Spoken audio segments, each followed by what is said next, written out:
Very close to the start of the annual Manhattan Island Marathon swim, and you're looking out there and you're thinking, it looks like a really calm day to swim around Manhattan. Looks are deceiving, you don't know what's happening under that water. But we're just heading off to the start. We're going to catch up with some swimmers, going to watch them how they grease. We're really going to watch that champion mindset at work. Some of them are going to be pooping their pants and others are going to be really calm. And you're going to see the start of one of my favourite races in the world, my first ever marathon swim around Manhattan. Stay with us. We're about 50 metres away. We're entering the zone where you're going to see all the action happening pre-race. You're going to see the officials doing their bit, but more so you can see the athletes and the handlers and all the greasing up, which is really exciting because you really see an athlete at their best right before you go in, and you see how the real champions prepare. Come on inside. Good done. Anybody else want to get in the picture? Remember where you are from the title up. Hi everybody, I'm sitting down with Inside Secret, I believe the winner of this year's race. Erica, has anybody else said that to you? There have been a few people that are hitting me against some of the top swimmers, so we'll see. I'm pretty excited. This is her first time around Manhattan. What have they told you? Oh gosh, they've told me all sorts of things. Everyone has something different to say about the swim, but I'm putting full faith in my boat crew and my boat driver, my kayakers, and I'm just going to get in there and swim where I'm supposed to swim.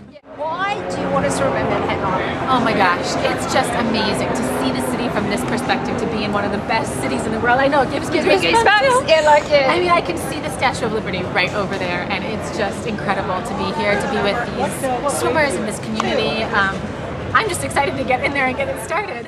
Why do you love marathon swimming? I like the challenge of marathon swimming. I like the challenge, and I love the community. I mean, these people all have the same passion that I do, and there's nothing better than being surrounded by all of these people who are challenging themselves and who are trying to do these swims. So it's a personal challenge, but it's fun to be around this many other people. How much faith does those people on the boat, really give you the belief in them on the water? Oh, 100%. I mean, you need to trust the people that are on your boat. And I have my boyfriend, Brendan, who knows me better than anyone in the world, and he is 100% supporting me. And then Carly Stutzel, who was on the Canadian National Open Water team for years. And I mean, she knows what she's doing out there. She'll be amazing. And we have a boat driver who's done it before. So, the swimmers can't do this by themselves. And we absolutely need the crew, the organization, the kayakers. I just can't thank those people enough, because without them, there is no way that I would even get in the water, let alone make it around the island. So many people think that this sport is a solo sport, but it really is a team sport, isn't it? Absolutely a team sport. I mean, I train, but I have coaches, friends, family, support crew, organizers. I mean, it is absolutely someone that's starting out in open water swimming for the first time. They're a recreational swimmer, they're a triathlete. The triathletes usually say, wow, I'd be a great triathlete if there wasn't any open water swimming. Yeah. What's one tip that you could give them today to just spur them on, get rid of their fear or their frustration or that love-hate relationship that some of them have? I think for me, what I had to learn was to stay relaxed. I can't control the water, I can't control the waves, I can't control the conditions, but if I can teach myself to stay relaxed, that does wonders. And I think the other little piece is just to get as much experience as you can. I mean, it really is a matter of building that confidence, gaining experience, being comfortable when you're in there. Have a fantastic day. Thank you so much. All right. Have presentations. Sounds Some of the athletes right now. Let's go see some the legend down under, John Van Wisser. You're the legend. Oh, give me. Well, I might have started up craze. You've got a great sister who I've been very blessed to be on the Australian swim team with, Tammy. Yeah. So, what is it about Manhattan that you keep coming back for more, mate? It's just a good excuse to come have a holiday. Just love the city. The city's awesome. Have a friends here too. You've hit on a really cool feature about marathon swimming. You do see the world from a different perspective. Yeah, it's fantastic. I mean, what an excuse to see the New York from a different view than Manhattan. It's just an incredible city. How are you feeling right now? Because it's very nervous. familiar right now. I'm always nervous. I like to just get in and have it, get in and get it done. And the last 2 nights are always the worst, as you know. So just want to get in and swim and get started. What's your pre-race meal like on a day like today? I had rice bubbles this morning. Oh, so, love the rice bubbles. Just rice bubbles and coffee and a bit of water. And that's it. Got to go with the coffee. Coffee, we're in New York City. Coffee. And what kind of food or water do you take in during the race? I'm taking Powerade because that's what I train on. And, some gels, some lollies, got Milky Ways, marshmallows, pythons, snakes as treats. Say no more. And Coca-Cola for the end. Oh yeah, got to get that boost over the finish line. What part of the race do you love the most? I like to finish. Yes. To be honest, I like the finish. That's always good, especially if you're up doing well. So the whole event's great. Like I said, the waiting's the nerve-wracking bit, and just like to get in and get started, get in the rhythm, and have a crack. What tip would you give to someone that's starting out? You know, whether they're a recreational swimmer for health and fitness, or they want to compete in a triathlon, or they just want to go out there and get some, you know, do something different in their life. I just think set achievable goals to start with, so you don't set unrealistic goals, and just have fun, enjoy yourself. I think part of the thing is not getting too extreme with it. And have some enjoyment with your training. It's not always going to be enjoyable. Try and enjoy it while you can, and enjoy the journey. Okay, the whistle's just blown. It's about a couple of minutes to the start. Jono here's decided to have a donut, which is the food of champions. So all your marathon swimmers or triathletes out there, this is how the coach does it. Works for Homer Simpson. Yeah. Don't believe a word he says on pool deck. This is it. Walking the talk. We're close to the start of the annual Manhattan Island Marathon Swim Series for 2011. And I would like to introduce you to a very special friend of New York City and open water swimming globally. It's Marjorie Spitz from Swim Free. Hi Marjorie. Hello Shelley. Tell us about Swim Free, because it's a non-for-profit organisation, part of the New York Swim organisation. Yes, so Swim Free is a preferred charity of NYC Swim.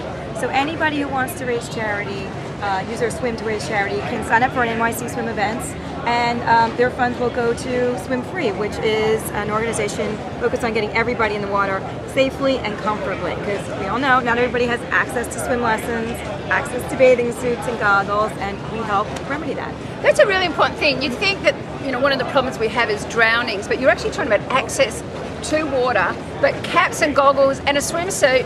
Some people like to do it without it, but preferably we like you to be wearing a cozy. But how do people get access to that information? Basically, you can go to our website, swimfree.org. When people have a passion, they really drive the cause, and I can hear it in your voice, and I can feel it standing next to you. What is it about Swim Free that really makes you want to do more and more? Well, it just, in my life, you know, I've always found that you build confidence when you can do things. And I find it appalling that some people just don't know how to swim. It's a life given right that you should be able to play in the water and feel comfortable in the water. And so I'm really passionate about giving people the skills to do that, to help build their confidence in their life. Because someone who swims, they don't have to be a champion swimmer. They can just splash around in the pool or at the beach, and then they go on to other bigger things in their life. We have angels. We do. Now, could you tell everybody what an angel is? Because these people really are volunteers, aren't they? They are volunteers. We have Swim Free Angels. Some are swimmers and some are clinicians, and we help people get over their fears in and out of the water. Even the most experienced swimmer sometimes can panic in the water, and we help provide them with coping mechanisms, techniques. When we're in the water, we encourage them. When we're on land, we provide clinics. So our angels, we just can't do it without them, and they are at a lot of NYC swim events as well as triathlons. So thank you for Swim Free, because, you know, we actually believe that we're the same motto, that, you know, you should be able to swim for your life, and we believe that swimming, whether it's in a pool or a lake or an ocean or a river, wherever you are around the world, we feel that you should be able to dive in and have the time of your life. So thanks very much. Oh, thank you. And could you just tell people where they go to on the website? Just go to swimfree.org and you can get all the information there.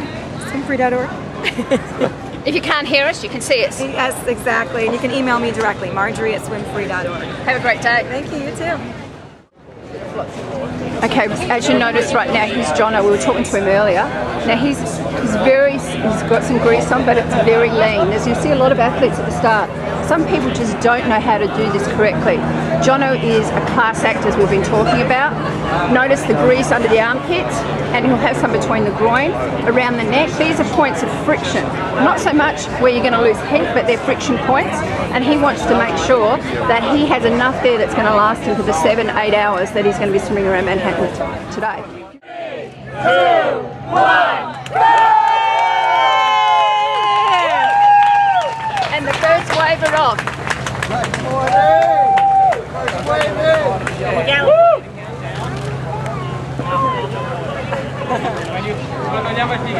Los dos, claro, mejor. How does it feel watching other people start? Because that's a bit different, isn't it? It is, but it just makes me anxious to get in there. I wish we were in the first wave. So Yeah, like you're ready to go. The Sherpa, Richard Clifford, who last week Just did a measly 40 hours, 41 minutes paddling against the legend Penny Palfrey in the 100 and something kilometres, 108 kilometres between Little Cayman and Great Cayman Island.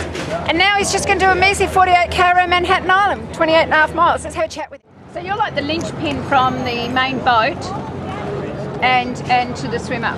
Yeah.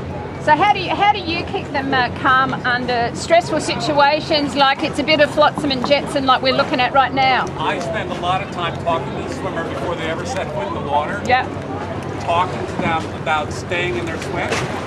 For example, if you have a swimmer who wants to be first, tell them, don't swim against a second place swimmer.